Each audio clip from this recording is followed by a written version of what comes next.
এই যে মাঝে মাঝে ফেসবুকে একটা রিলস ভিডিও সামনে আসে না, যে কিছু কিছু মেয়েরা না হতে পারে মায়ের আহ্লাদি, বাবার রাজকন্যা আর স্বামীর রানী। তারা কারো কাছেই অতটা স্পেশাল হয় না। তাদের জীবনটা যায় মানিয়ে নিতে নিতে আর মেনে নিতে নিতে। তারা কারোর জন্য খুব বেশি স্পেশাল কেউ না। তাদের থাকা না থাকায় কারো তেমন কোনো ক্ষতি হয় না। প্রকৃতি শূন্যস্থান পছন্দ করে না, কিন্তু বেশিরভাগ পরিবারের মেয়ে সন্তানগুলোই একটু বেশিই যেন অবহেলিত। ছোটবেলা থেকেই তারা অ্যাডজাস্টমেন্ট করতে শিখে। অ্যাডজাস্ট করতে করতে তারা একটা সময় নিজেদের হকটাও নিতে, নিজের হকটাও বলতে ভুলে যায়। আর সেই পরিবারের মানুষগুলো, সে যে চায় না, সে যে বলে না, সে যে আবদার করে না, সে যে বায়না করে না, সে যে তার নিজেরটার জন্য ঝগড়া করে না, অধিকার আদায়ের জন্য লড়াই করে না, খোঁচা দেয় না, বলে না, এজন্য তার পরিবারের মানুষগুলোকে হক থেকে বঞ্চিত করে। প্রত্যেকটা পরিবারেই এরকম একটা বোকা সদস্য থাকে। মাঝে সাঝে যদি মুখ ফুটে বলেও ফেলে, তাহলে উত্তর আসে, তুই কি হিংসা করিস? কথার প্রতি উত্তরে সে আর গুছিয়ে বলতে পারে না যে না, আমি হিংসা করি না, আমি শুধু আমার হকটা চাই। বাবা মায়ের না পারা, বাবা মায়ের অক্ষমতাগুলো প্রত্যেকটা সন্তান সমানভাবে নেয় না। যেই সন্তানটা বোঝার চেষ্টা করে মা বাবা অক্ষম, মা বাবার দেবার সক্ষমতা নেই, এটা বুঝে অপেক্ষা করে, ধৈর্য ধরে, শেষমেশ দেখা যায় সেই সন্তানটাকেই তার হক থেকে বঞ্চিত করা হয়। যারা বাবা মায়ের সক্ষমতা অক্ষমতা বুঝতে চায় না, তাদের কষ্ট বুঝতে চায় না, তাদের আবেগ, তাদের লড়াই, তাদের দুঃখ যন্ত্রণা বোঝার চেষ্টা করে না, শুধুমাত্র নিজেরটাই চাপিয়ে দেয়, শেষে তারাই তাদের পূর্ণটুকু পেয়ে যায়, বরং আরো বেশি। একটা সময় পর মা বাবাও বৃদ্ধ হয়ে যায়, ভাইয়েরা বড় হয়ে যায়, বোনেদের বিয়ে হয়ে যায়, তারপর ভাইয়েরাও বিয়ে করে, তাদের আলাদা আলাদা ঘর ওঠে, তাদের আলাদা আলাদা দালান ওঠে, তাদের ছেলে মেয়ে হয়। আর ছোটবেলা থেকে বঞ্চিত পরিবারের সেই অবহেলিত মেয়েগুলো যখন শেষ বয়সে তার বাপের সম্পত্তির ভাগ নিতে যায়, তখনই বাধে আসল বিপত্তি। নিজের থেকে 9-10 বছরের ছোট যেই ভাইগুলো থাকে, নিজের হাতে যাদেরকে লেলে পেলে বড় করা হয়, যাদের প্রস্রাব পায়খানা নিজের হাতে ধোয়া হয়, এর মধ্যে কত শতবার প্রস্রাব করে দেয়, কত আদর যত্ন করে ছোট ভাইকে লালন পালন করে। তখন দেখা যায় সম্পত্তির ভাগ চাইতে গেলে সেই ভাইগুলোই এসে সবার আগে বাধা হয়ে দাঁড়ায়। কিসের সম্পত্তি? তুই কে? তুই কি হোস আমাদের? তুই আমাদের কিছু না, তোকে তো আগেই সব দিয়ে দেওয়া হয়েছে। এমনকি কিছু কিছু ক্ষেত্রে বোনও অস্বীকার করে। তারপর বিচার বসে, সালিশ বসে, মেম্বার আসে, চেয়ারম্যান আসে, সমাজের গণ্যমান্য ব্যক্তিরা এসেও, ওরাও তো পুরুষ, ওরা কি করে নারীদের কথা বুঝবে, কষ্ট বুঝবে? তারা এসেও সেই পুরুষের পাশেই দাঁড়ায়। তারা বলে না যে হক আদায় কর, এই সম্পত্তি তো তোর না, সম্পত্তি তোর থেকে ও নিচ্ছে না, সম্পত্তি তার বাবার, এই সম্পত্তিতে তোর যেমন অধিকার আছে, তোর বোনেরও অধিকার আছে।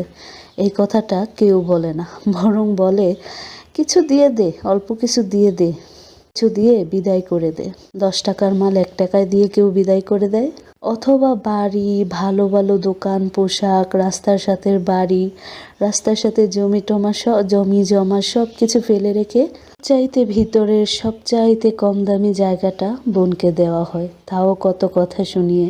অনেক সময় বোনকে সেটাও দেওয়া হয় না। বাপের বাড়ির সম্পত্তির জন্য আস্তে আস্তে পায়ের জুতা ক্ষয় হয়ে যায়, একটা সময় বৃদ্ধ হয়ে মারাও যায়, সম্পদ আর ভোগ করে খেয়ে যেতে পারে না। তারপর একটা সময় সেই মামারা তাদের ভাগিনা ভাগ্নিদের সাথে আপোষ করে। মা মরে গেছে, নানা নানি নাই, কাউকে চিনে না জানে না, আসা যাওয়া নাই, টাকার জোর নাই, ক্ষমতা নাই। মামাতো ভাইদের সাথে যুদ্ধ করে অবশেষে সবচাইতে কম দামি জমিটুকু নিয়েই তাদেরকে সন্তুষ্ট হতে হয়। অথচ এই বোনটাই ছোটবেলা থেকে নিজের হকটাকে ছেড়ে দিয়েছিল। ভাইয়েদের ভালো হবে, ভাইয়েরা ভালো থাকুক, ভাইয়েরা তাকে বিপদে আপদে দেখবে, দোয়া করবে, ভালোবাসবে, সেই আশায়। ফয়সাল বিন আশিকের কবিতাগুলা, ধারাগুলা একদম হৃদয় গেঁথে যায়। তখনই শুনি, তখনই মনে হয় এ যেন জীবন থেকে নেয়া একদম সত্য ঘটনাগুলোকে ছন্দর মতন করে সাজিয়ে উনি কবিতায় রূপান্তরিত করেছেন। তো অল্প কয়েকদিন আগে আমার জানালার পাশে ভোরবেলা আমার এক দূর সম্পর্কের 2 নানা হয় আর কি, মানে গ্রামবাসী, আমাদের আমাদের পশ্চিম পাশের জানালার পাশে বসে ওনারা ঘাস কাটছে। একজন আরেকজনকে বলছে, আমার বোন বিপদে পড়ছে, টাকার অনেক দরকার, আমার কাছে টাকা হাওলাত চাইছিল, হাওলাত দিমু কইতে। বলছি, যদি তোর ভাগের জমিনগুলা লেখা দিয়া যাস তাহলে আমি ব্যবস্থা কইরা কিছু টাকা দিতে পারি। আপ মাইরা লেঞ্জুর রাখতাম না, কি কোন ভাই? একজন কইতাছে, ঠিকই তো কইছস, ঠিকই তো করছস, একবারে সাইন লইয়া ওই টেহা দিস, সাইন না লইয়া কিন্তু টাকা দিস না। সাইন লইয়া টেহা দিয়া দিলে আর সারা জীবন ও আর আইতে পারতো না, এই জীবনে ও আর আইয়া কইতারতো না 2টা টেহা দি। বাহ, কি সুন্দর কথা। জানালার পাশে দাঁড়িয়ে ওনাদের কথাগুলো শুনে আমি মুচকি মুচকি হাসলাম। মনে মনে বললাম, ওনাদের নিজেদেরও তো মেয়ে সন্তান আছে, তাদের ছেলেরাও একটা সময় পর তাদের মেয়েদের সাথে ঠিক একই ব্যবহার করবে। বোনকে তার বাপের সম্পত্তির ভাগ দিলে ভাইয়েরা কেন পর হয়ে যায়? ও যদি যতটুকু পানা ততটুকু দিত, যেখান থেকে পানা সেখান থেকে দিত, এবং যতটুকু মূল্যের ততটুকু দিত। যেখানে মূল্য 10 টাকা সেখানে দিচ্ছে 1 টাকা। ওরা আবার বলে বাকি জীবনেও আসতে পারবে না। আচ্ছা, কেন ভাইয়েরা এটা বলতে পারে না যে তোর বাপের ভাগের সম্পত্তি তুই নিবি, তোর বাপের সম্পত্তিতে তোর যেই হক, তোর যেই ভাগ, তুই সেই ভাগ নিবি, এখানে আমার দেওয়ার কি আছে? তোকে সাহায্য করতে পারি, বা আমার যদি অর্থ সম্পদ টাকা পয়সা ওইরকম থাকে আমি তোকে ন্যায্য মূল্য দিয়ে কিনে রাখতে পারি, কিন্তু তুই তোর বাপের ভাগের সম্পত্তি, তোর ভাগের হকের সম্পত্তি, তোর বাবার থেকে তোর পাওয়া সম্পত্তি তুই বিক্রি করে চলে যাবি। এজন্য তুই আর ভাইয়ের বাড়িতে আসতে পারবি না, ভাইয়ের সাথে কথা বলতে পারবি না, কোনো সম্পর্ক রাখতে পারবি না। এটা কেমন কথা? সম্পদ তো কষ্ট করে আমি কামাই করে কিনে নি, এই সম্পদ তো বাবার, বাবা যেমন আমার, বাবা তো তোরও। তুই তোর সম্পদ নিয়ে যা, কিন্তু এই ভাইকে কখনো ভুলে যাস না।